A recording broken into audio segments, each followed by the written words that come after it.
The Ukrainian state apparatus turned out to be too inert and not able to work effectively in the conditions of armed aggression. If not civil society that was motivated enough after the Revolution of Dignity, the country would have collapsed and would have suffered military defeat. The volunteer movement arose after the Euromaidan protests and became widespread in the beginning of the military conflict in the eastern Ukraine.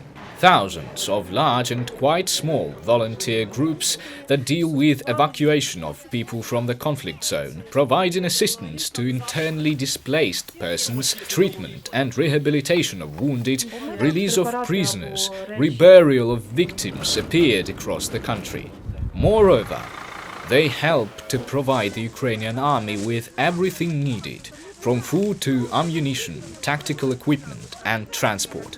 According to the research commissioned by the UN in 2014, 23% of Ukrainians somehow participated in the activities of volunteer initiatives and 63% provided them with financial assistance. Машина швидкої була куплена волонтерами вже раніше, але вона їздила з базовим обладнанням, там є ноші, там є крісло і такі ноші переносні, але електронного обладнання там не вистачало. Вклад дуже великий, навіть не уявляю, чого це людям коштувало. Дякуючи їм, буде врятовано ще більше життів, чим було до цього. Thanks to the efforts of these people, not government agencies, hundreds of thousands of IDPs have found temporary shelters and received the necessary support. Thousands of families managed to find their missing relatives, and Ukrainian armed forces, which over the last 2 decades were completely destroyed, have become combat-ready and well-equipped. Тут будуть сидіти і надавати допомогу переселенцям. Тобто не треба буде їхати кудись там за працевлаштування, дізнаватися десь гуманітарну допомогу отримувати. Все можна буде тут отримати. Питати, наприклад, нам потрібна там юридична допомога або гуманітарна допомога. Я буду їх направляти, куди треба йти.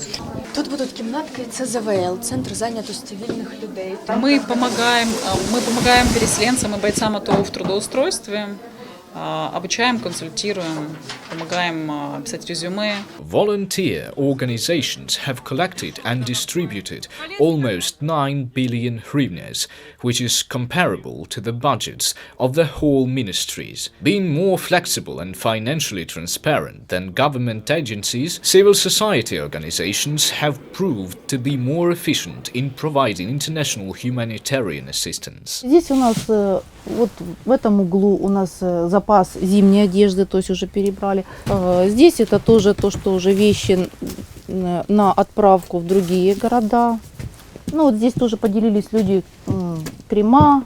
Это тоже мы формируем косметические наборы и радуем наших женщин, потому что им все равно хочется быть красивыми.